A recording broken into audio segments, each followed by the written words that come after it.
Previously on the Lobby USA, Noah Pollack from the Emergency Committee for Israel tells supporters how to describe the BDS movement. When you talk about BDS, you talk about them as a movement that absolutely endorses violence against civilians, aka terrorism. Why they're doing this? They always try to connect us, to connect dots that they don't exist. In the final episode of the Lobby USA, a look ahead. After half a century of Israeli occupation, hopes that a peace deal could create two states in the lands of historic Palestine are fading fast. So how will the lobby respond? Our man on the inside finds out.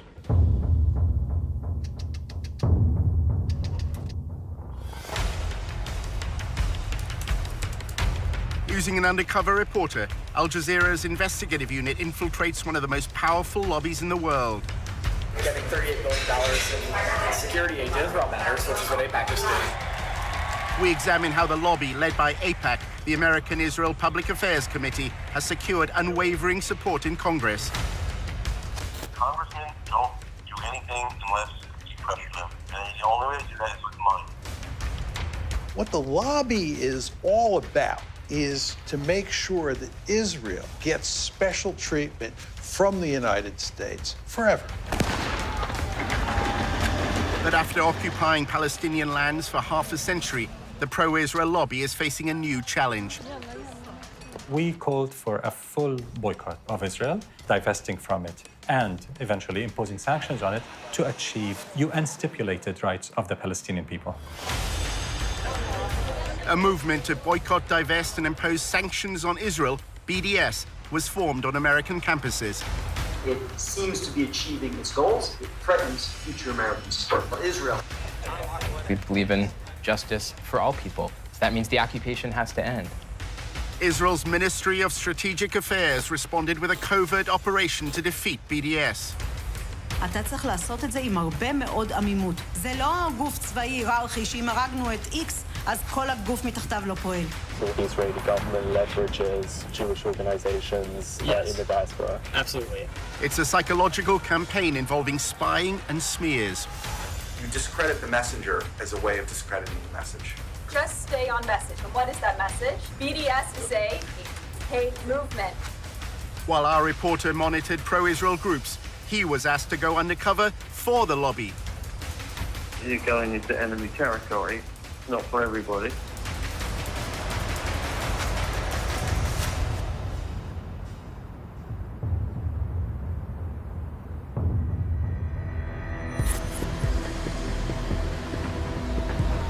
Our undercover reporter was attending a dinner at the annual conference of the Israeli-American Council in Washington. He met an American involved in the Israeli government's anti-BDS campaign. In my job, I get to work with every major news network, and I don't even do media. I do academic work. Every university president takes our calls, takes our meetings, works with us. There's a legitimate government organization.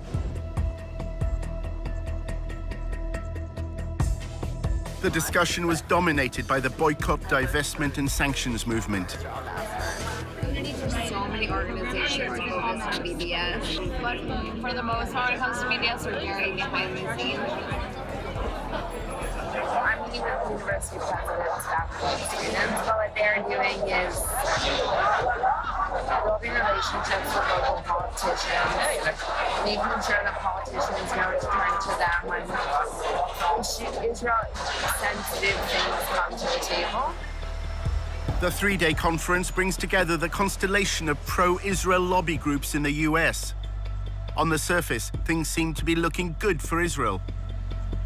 Israel's booming. It's the startup nation. More venture capital is going into Israel today than at any other time in history. So why don't we just calm down, realize that BDS is worthless, it's losing, and ignore it.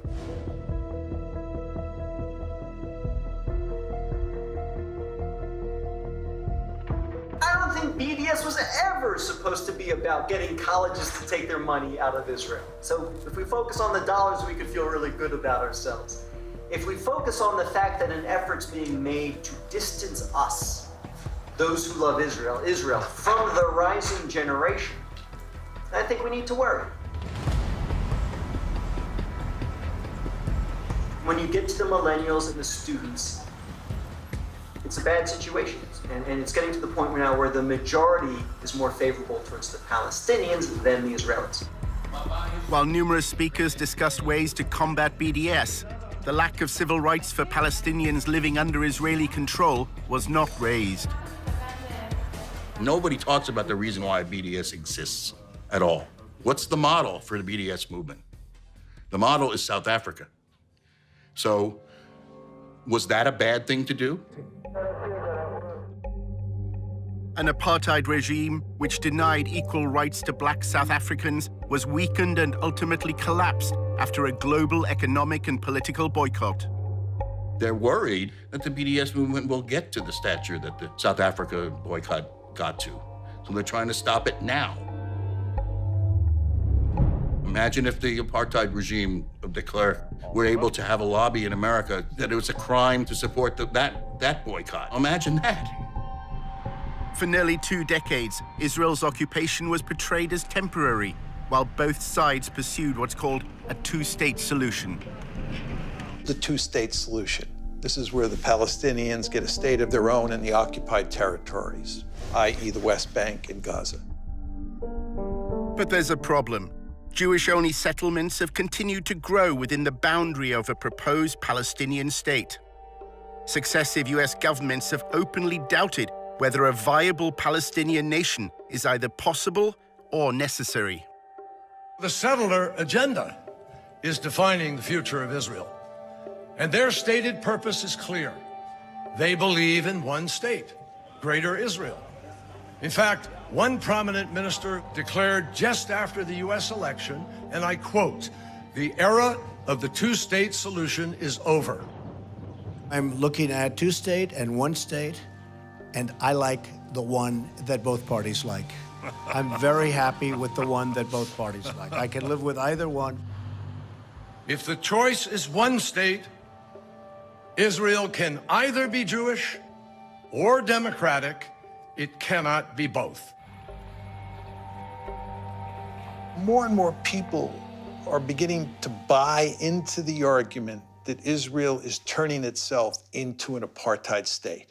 It used to be the case that the word apartheid was never used with Israel. In order to discredit the apartheid label, the lobby has launched a campaign to try to co-opt black South Africans. Black South Africans who were apartheid activists, who were brought to Israel, saw the reality, came home angry at BDS. They felt lied to. They felt that someone had tried to steal their narrative.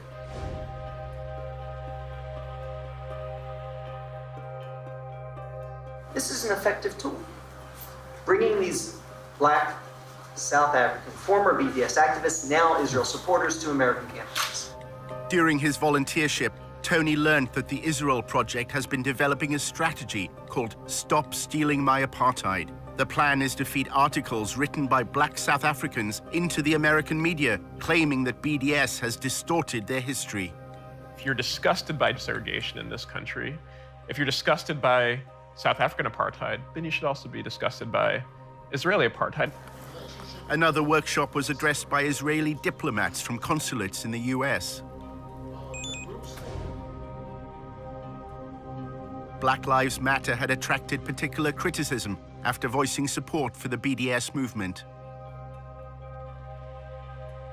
It appears that Israel's diplomats may be trying to challenge the apartheid label by canvassing support amongst African Americans. The major problem of Israel is with the young generation of the black community. Black Lives Matter starts there.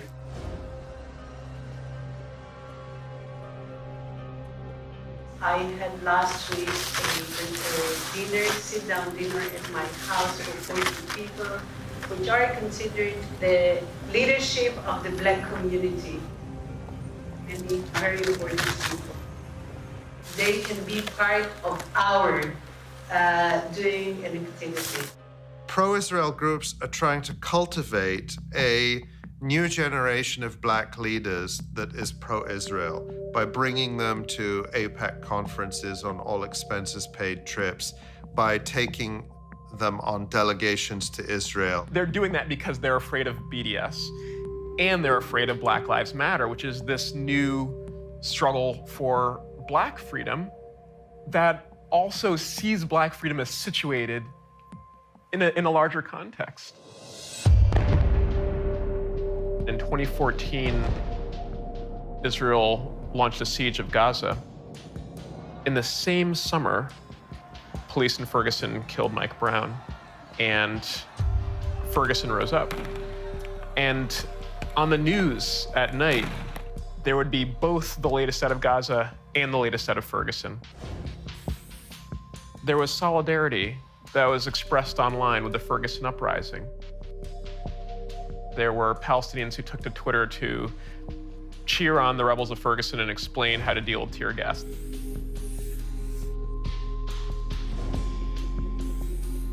Israel's diplomats have responded by evoking the legacy of Martin Luther King, claiming that the campaign for Palestinian civil rights bears no resemblance to the civil rights movement in America. Dr. Clarence B. Jones, who wrote the draft speech for Martin Luther King, I Have a Dream. He was his lawyer, he was his close friend. He's somebody that I reached out to. He became a very close and personal friend.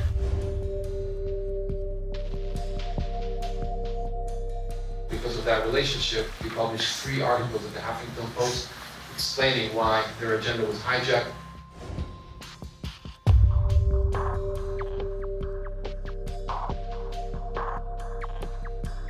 Martin Luther King will turn in his grave if he saw the anti-Israel tendencies or policies that are starting to emerge within Black Lives Matter. There's something on one hand laughable about it, but there's something also really insidious about this. You're using the credibility of a freedom struggle to try to oppose another freedom struggle. And I think that that's appalling.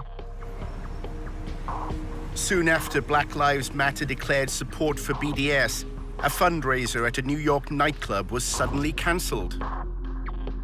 The venue's management said it didn't approve of the movement's stance on Israel. Tony was told by his boss, Eric, that the Israel Project was behind the decision. I don't know if you saw, but this club, ditched a Black Lives Matter event.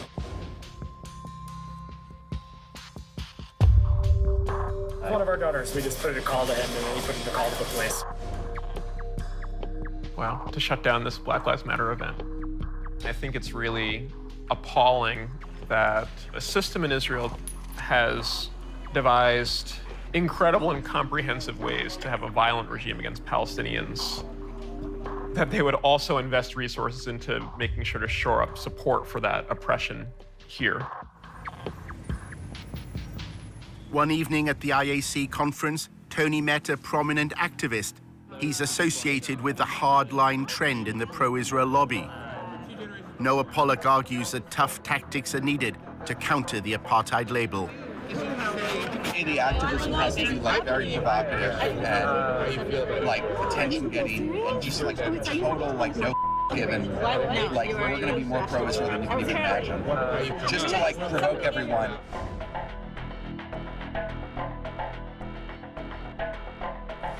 Pollock believes the American public, unlike those in Britain, will accept his gloves-off strategy. The majority of Americans are pro-Israel. Whereas if you take a poll of Israel in the UK, it's just pure hatred of Israel. Your country, basically let half of Pakistan move in. So you have a different problem than we do here. Tony was told of a demonstration that Noah Pollock was organizing. A bus took protesters to an event organized by the pro-BDS movement, Students for Justice in Palestine. Hey man, I'm Tony. Marshall. Nice to meet you. This is one of those things where either it's going to be amazing and we're going to defeat BDS, or we're just broken. You can't beat them, join them. I'm obsessed with winning, so I just want to win. So I want to win something. They don't win anymore. The protesters are on a fellowship program run by a conservative think tank called the Hoover Institution. The whole fellowship is describing it. It's like you guys are being foot soldiers of conservative movement. This is actually the first foot soldier activity that I think we've been forced to do. Tony, what's your connection to the conspiracy that we're all part of? Yeah, the Israel Project. So you can't not come. Their plan is to disrupt the National Conference of Students for Justice in Palestine. Marshall said that the pro-Israel protest had been poorly planned. It's a very fly-by-the-pants procedure. It was basically just like Noah Pollock coming and being like, look, there are these jihadis who basically started suicide bombing, and they're at a campus, and you have to stop them. A chance to shout at Arabs? As we're leaving, we mentioned to our boss yesterday that we're going. She's like, oh yeah, that's mandatory. You need to go. While they've been told they have to take part in the protest, not everyone on the bus is convinced it's good for their reputation. Do you know what my worst nightmare is? I'm actually not kidding. It's a photo of Dion and I together, and we're just like clearly identifiable. And they're like, "Oh, who are these like traitors who sold out to the Jewish conspiracy for money?" I'm like, "We did. We cost $50,000 plus benefits." As the bus leaves, they discuss whether there's any point in staging the protest. I'm just skeptical. Of using the protesting tactic against them?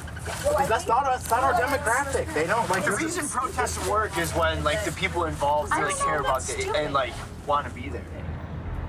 But that's what we're supposed to do because they keep existing and they keep expanding. And no matter how many lawmakers come out against BDS, they keep growing. Well, no, you're right. Like, we should do something, but at the end of the day, like, the notion that the right is ever going to dominate any sort of campus protest is ridiculous. You can't just let them. No, I'm not saying that. I'm just saying And that's what happened.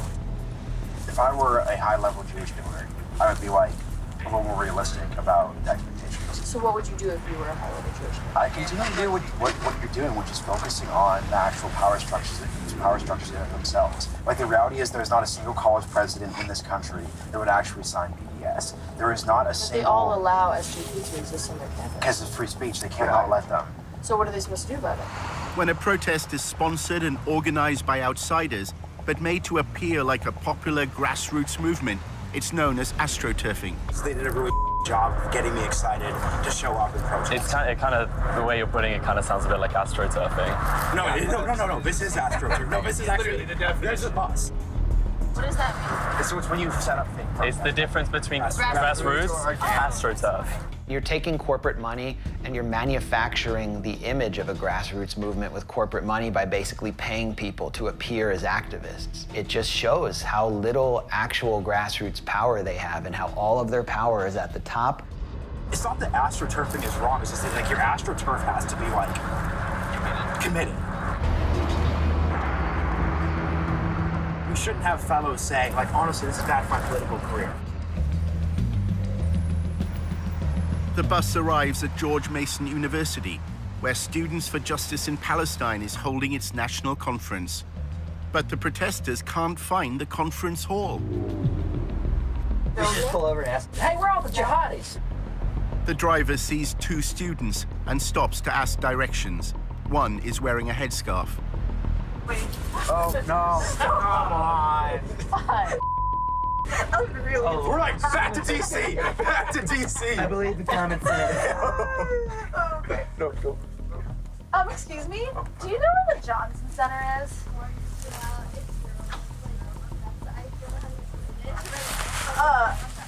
Okay, just go back down this. Okay, thank you. That was problematic. So this is off to a good start.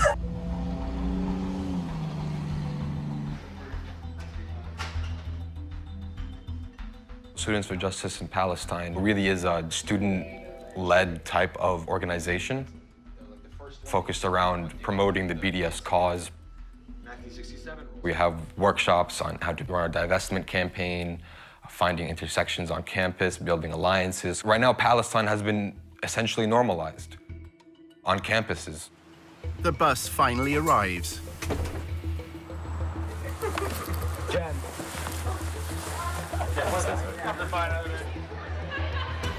Noah Pollock's protest is not a student event.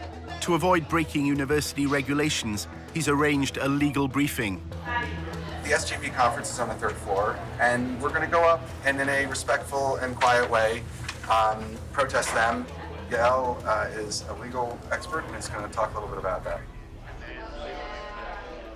We are here, of course, as guests of the university. So we don't want to be accused of disrupting a school-sponsored activity.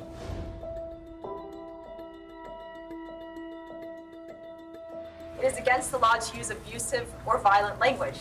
So we're going to use peaceful, good language. If we see that they're doing anything that is bad behavior, don't engage, remain calm.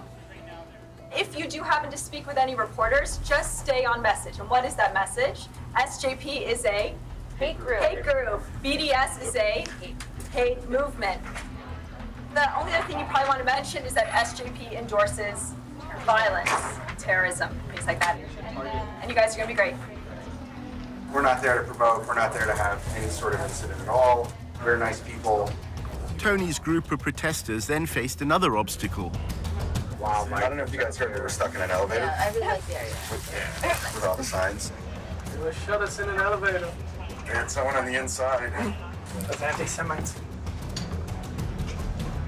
We start seeing groups of people coming towards us who don't seem familiar, and then brandishing Israel flags and then posters and signs. We have our people. Freed from the elevator, Tony joined the demonstration. No, I'm not. We support democratic society, but if you don't want to, we denounce extremist groups. Hey, SJP, what do you think of this? You agree? Resistance? Child suicide bombers?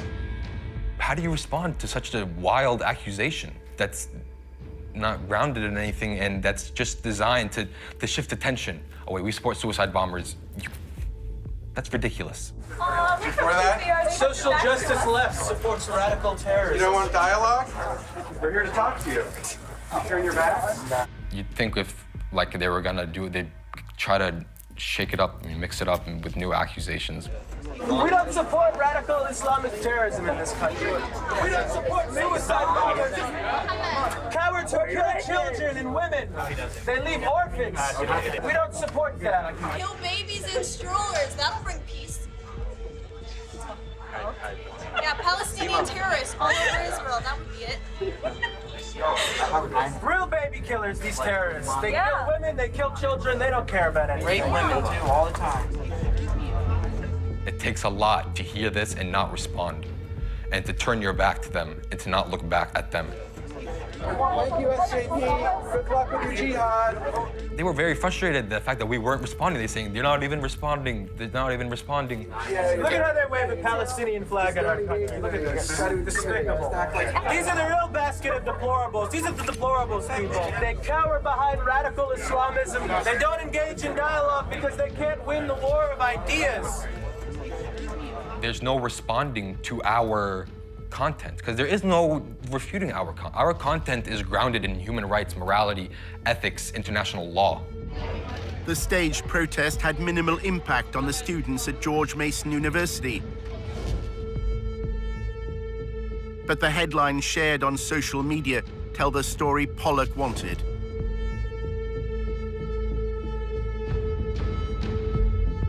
Yeah, let's head back to headquarters for debriefing and cocktails.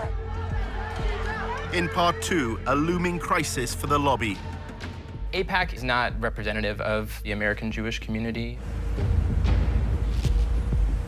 There used to be actually widespread public support for Israel in the United States. The foundation that AIPAC sat on is rotting.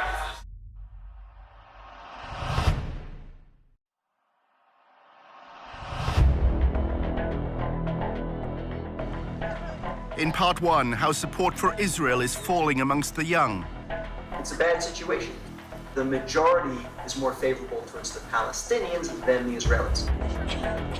Child suicide bombers? And the lobby support on campus isn't always what it seems. Or are these like traitors who sold out to the Jewish conspiracy for money? I'm like, we did. We cost $50,000 plus benefits.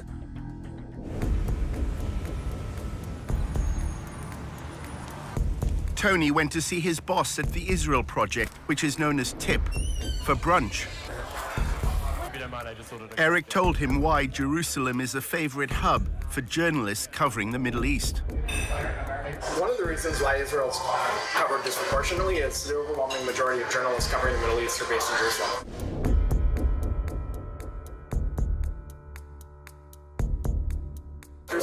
is a place where, after his 1 o'clock deadline, you could get drunk at a bar and meet people with it. Tip is laying the groundwork in the media for a future war between Israel and Hezbollah. We're preparing for the worst case scenario. If it happens, we have to be ready because that war will be won and lost, in the court of public opinion, not on the battlefield.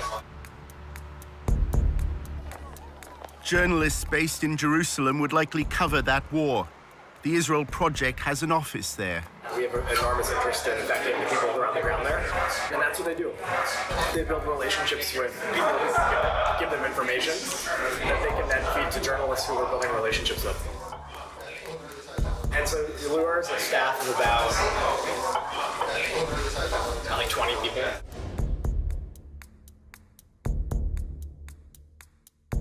He was chief of staff of the Israeli embassy in D.C. for many years.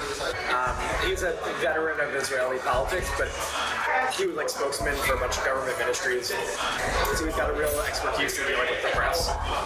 He's an expert at making their jobs easier. So, for instance, we actually now, when there's a terror attack in Israel, our staff gets to the scene usually before the press does. Just because Luar is so good. They bulletproof vests on, they have cameras, and as soon as there's on Twitter an attack, we have like 4 guys at the scene. Breaking news overseas, a shooting in the heart of Tel Aviv. He has this rapid response team where he has people strategically placed around the country. So if there's an attack, like the Sorona attack in Sorona Market in Tel Aviv. Clearly an attack on a soft target right now based on all the initial preliminary details we're getting from this very fast developing story. They take pictures and they get testimonies. By the time the press gets there, we do their job well. They need quote, they need information, they need a picture, a video clip, and full service, shot. We just give them. This is new video that just came in, and it shows people in the chaos after this happened, as it is night in Tel Aviv. By the time the press got there, we were able to help affect the narrative because, they're all scrambling. They need to get stuff to their editors immediately on what happened back in Brussels or Washington, and we're able to get them information. A TIP employee was interviewed by Fox News. Liat Delongovitz, who is live with us on the scene, works for the Israeli Project, which puts out news to the foreign press there. Hi, I'm here on the scene. I arrived fairly early. They use children to protect. The former CNN correspondent Jim Clancy first reported on the Middle East in the early 1980s. Those boundaries. When TIP begins interacting with journalists and suggesting the lines and suggesting the interviews, then it's not journalism anymore, it's just propaganda. Liat Delongovitz, who is on scene, again, works for the Israel Project, which works to put news out to the foreign press. During his volunteership at the Israel Project, Tony saw a letter to a donor explaining how TIP had assisted a journalist from CNN. TIP took Will Ripley on a helicopter tour, which seemingly impressed the reporter. Once you arrive in Israel, they come up with a series of things. They know you're in town. They have your number. You get the helicopter tour. That's fun. You get some video that you can use in your reporting. And then they sponsor trips like this one with special access to people that they know, and they can set it up. I visited the Israeli side of the border with Gaza and can tell you the tension there is palpable. Hamas leaders have stated that they are aggressively expanding their underground labyrinth of tunnels. This won't help. The safe room won't protect you from a tunnel attack. Not from that. It's a very compelling report, but it's based on an absolute lie. And there are even reports from some residents they are hearing digging underground. The premise of the report is that Palestinians are digging tunnels in order to come up into the bedrooms of Israeli children and to kidnap them or kill them or terrorize them. The document Tony saw claimed the TIP's influence created one of the fairest reports on Israel shown recently on a major broadcaster. For those living close to Gaza, it seems only a matter of time before it happens again. It keeps me awake at night. There isn't one recorded case of these tunnels being used to attack Israeli civilians. The report was presented solely from one side. The Israel Defense Forces say the average Hamas tunnel is 3 kilometers, nearly 2 miles, costing millions of dollars and tons of valuable concrete, resources badly needed by the long-suffering people of Gaza to rebuild their cities. TIP fully knows that if you're the journalist in Gaza who's doing a report with Hamas sources, your office is damn well going to require that you put in an Israeli voice to counter some of the things that are said there. They well know that if you are on the Israeli side doing a report with mostly Israeli sources, that same pressure will not be applied. You will be allowed to go ahead without trying to get the other side of the story. Why is that? That's because TIP is powerful, and they're going to hold journalists to account. Dedicated to changing people's minds. TIP's promotional video explains its role. We don't attack the media. We become a trusted partner and resource, bringing integrity and facts to the coverage. After an exchange of tweets concerning the Charlie Hebdo attacks in 2015, Clancy left CNN. He is unable to discuss his departure for legal reasons, but recalled instances when the pro-Israeli lobby exerted influence. The big media companies will tell you that, well, maybe they won't tell you this, but they have been harassed. If they had Palestinian journalists who knew the ins and outs of the Palestinian Authority, for example, they were blatantly told to get rid of them, that they weren't trustworthy journalists. Whatever a journalist reports, if it's not liked by whether it's TIP or people within the government, they will put pressure on the media houses, the big networks. TIP's online promotion claims it shapes the way Israel is framed in the international media. TIP changes the way thousands of media reports appear every year. And then we add platforms of our own, getting people talking, taking command of the conversation. This last week, but when I was there, I met with both Herzog and Netanyahu.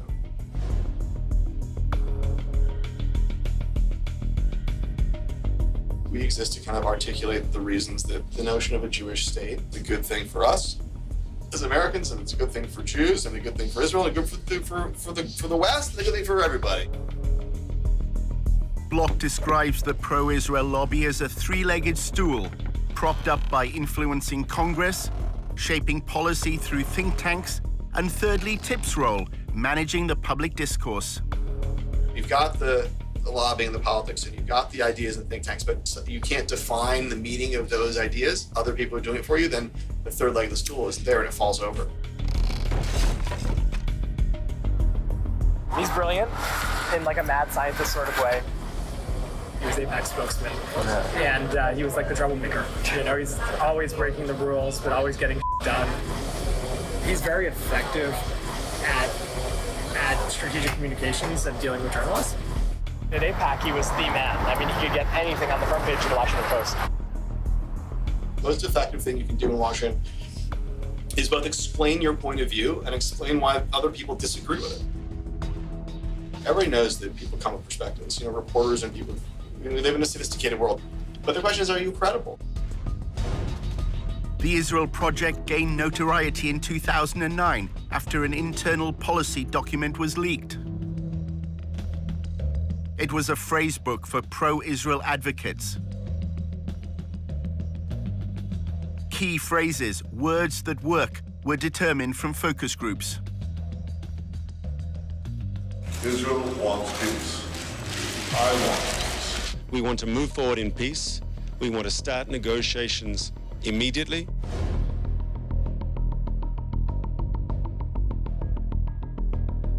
The Israeli Defense Forces acted against the launching of rockets by terrorists. They are shooting at our children, at our mothers, at our civilians. What for? Stuff that's data-driven. We do a lot of polling. Every month we do a national poll, exactly looking for these kinds of messages that work.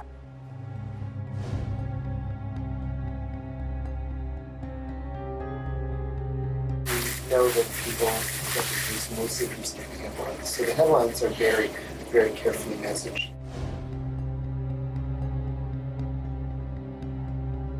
If all Palestinians can be referred to as terrorists, as in a terrorist attack, they've won a battle. They've won a battle because that headline will be seen by probably 50 times more people than those who actually went into the article and read the details about it. We don't have any reporters, just have three people who churn out carefully crafted headlines with article text that convinces you that the headline is true. They understand that it's just the 5-word headline or the 6-word headline that carries the message. The point is never to get to the real debate. Why is Iran so happy about the Iran nuclear deal? TIP's social media videos had apparently shifted public opinion on the Iran nuclear deal. The American public started out being in favor of the deal and is now against the deal. It was everything from viral videos, 10-second videos.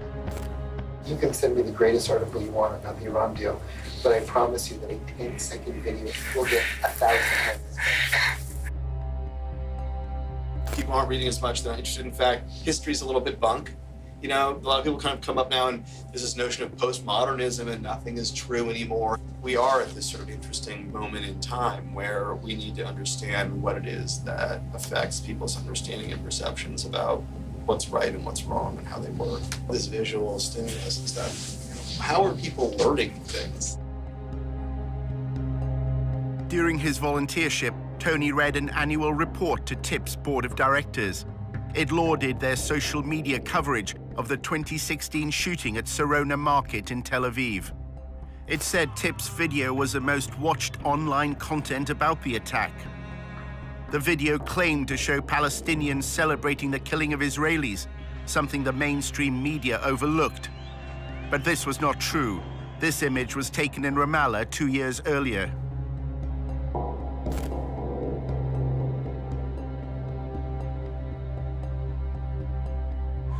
There are also other things that we do that are completely off the radar. When we work together with a lot of other organizations, we produce content that they then publish with their own name on it. The Israel Project is supplying what it calls white label, that is unbranded content, to other outlets. We're putting together a lot of pro-Israel media through various social media channels that aren't the Israel Project's channel.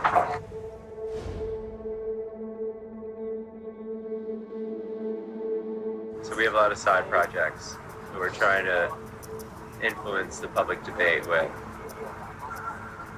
So that's why it's a secretive thing, because we don't want people to know that these side projects are associated with the Israel Project. TIP runs a collection of Facebook communities that cover topics ranging from history and the environment to current affairs and feminism.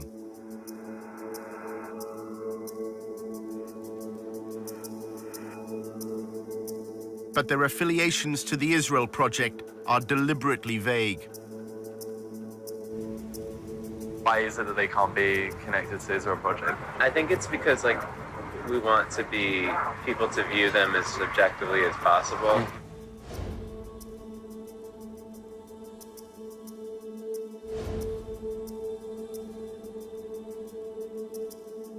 We have a team of 13 people, and we're working on a lot of videos, explainers. A lot of it is just random topics, and then maybe 25% of it would be Israel or Jewish based.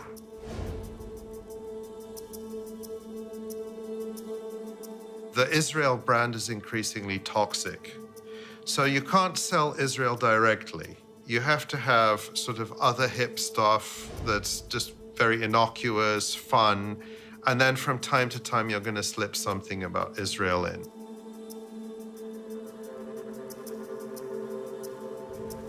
Is the idea that all the rest of the non-Israel stuff is to allow the Israel stuff to pass better? That's the key thing? Just that we want to blend in everything. TIP's mission is to eliminate any mention of apartheid and occupation.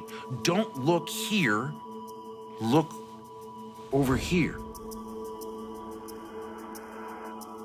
The visual medium is trumping words. More image, more visual, more accessible, non-heavy thinking stuff.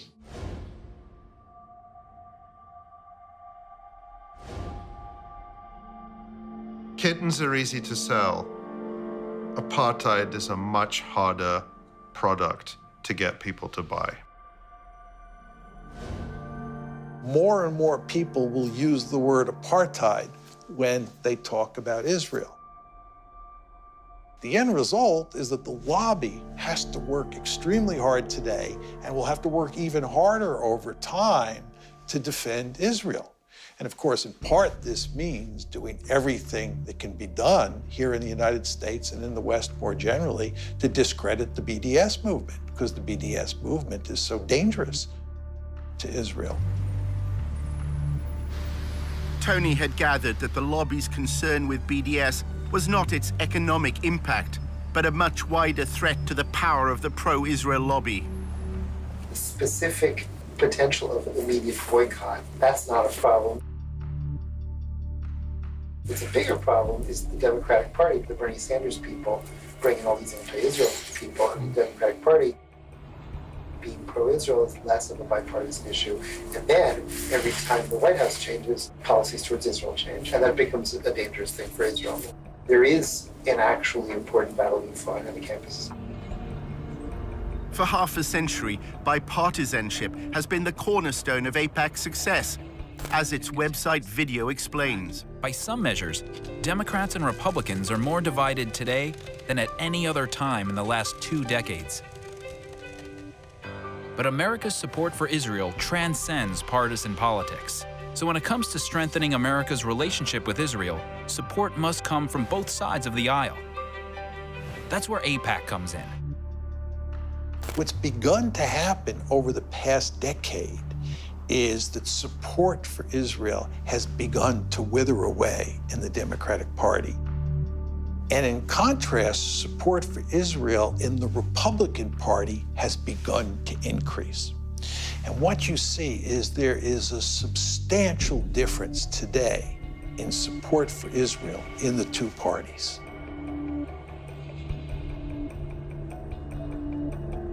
AIPAC has moved so far to the right that it's losing the young people. By the time of the next presidential election, Democrats will not glibly, in a debate, say they're running for president, and I love Israel, and I'm a diehard supporter of Israel. The terrain has changed dramatically. If you look at the changing demographics in the United States and what people's views are towards Israel and Israel's policies, it's only a matter of time before that trickles up to elected officials. I think it's inevitable. The kind of shift they fear is the one that happened over same-sex marriage. You know, it was only a short few years ago that high majorities in the United States were opposed to same-sex marriage. That change happened within the space of a decade. The Israel lobby will look at something like that and say it wouldn't take much for that kind of historic sea change to happen with respect for US support for Israel.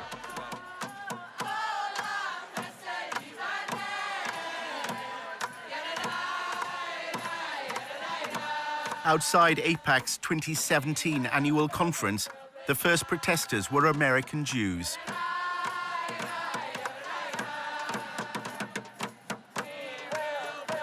AIPAC is facing a challenge from the constituency whose views it was formed to represent. AIPAC does not represent the American Jewish community. A majority of American Jews are opposed to the policies of the State of Israel.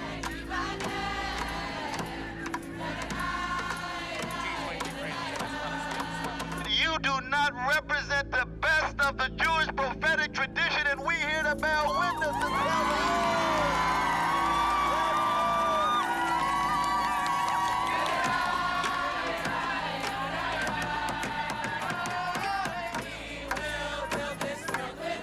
One of the groups involved was Jewish Voice for Peace. The work that Jewish Voice for Peace does is grounded in Jewish tradition, the most basic Jewish and human values that every single person has inherent worth and dignity and should be treated with respect. We then see what's happening to Palestinians, the occupation, the displacement, the inequality, and say we need to end those things. Or that they must attack they're all crazy liberals. As far as I'm concerned, American Jews had one job, which was to preserve Jewish identity from one generation to the next. They failed. So I don't think they have any place to be telling Israel what's what. And if they choose to stop giving money to Israel, Israel will find money elsewhere.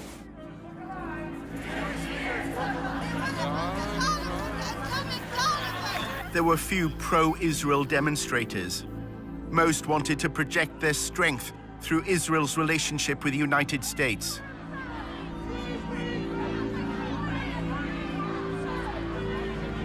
The Jewish Defense League, with its distinctive yellow insignias, was a small but threatening presence. Its members later attacked a Palestinian-American man.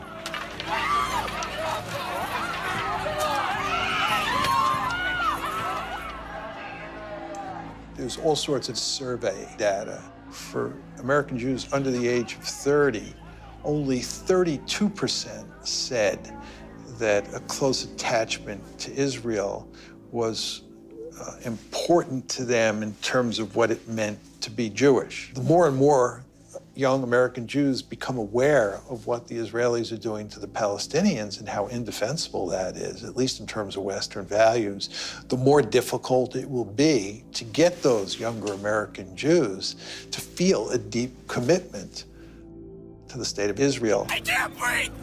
I can't go! American Jews are even taking their protest to Jerusalem. The Israeli government official who launched a covert campaign to spy on American citizens recognizes that Israel is facing a generational time bomb. אנחנו היום, לא רק שאיבדנו את הדור השני של היהודים, שזה דור המילניום של היהודים, אני שומעת את זה מההורים שלהם שבאים להיפגש איתי ומסבירים לי כמה קשה להם בארוחות שישי מול הילדים שלהם. שלא מכירים במדינת ישראל ולא רואים בנו איזה אנטיטי שצריך להריץ אותו.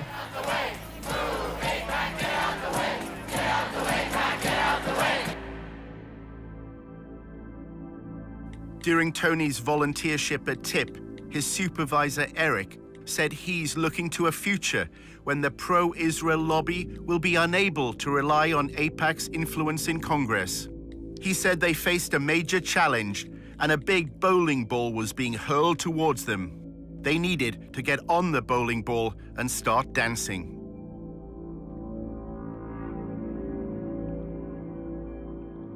You can prove that AIPAC is suffering from some of the trends in public opinion that are affecting the Democratic Party. AIPAC's supply. It's slipping very, very quickly among Democrats. They're not going to be able to maintain the bipartisan support. So I always say that the foundation that AIPAC sat on is rotting. And there used to be actually widespread public support for Israel in the United States. And so I don't think that AIPAC is going to remain as influential as it is. I don't think AIPAC's the tip of the spear anymore, which is worrisome because who is?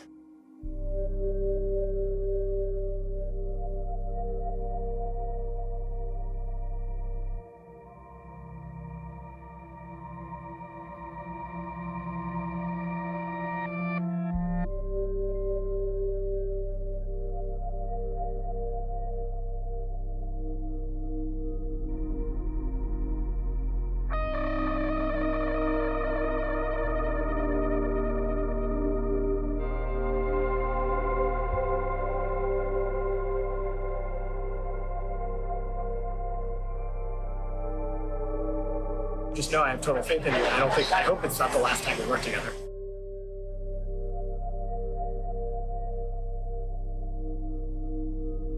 Full disclosure, I would love it if you came to work for me. I need someone who is like a team player, hardworking, excited, passionate, curious, well-rounded, well-spoken, well-written. You're all of those things.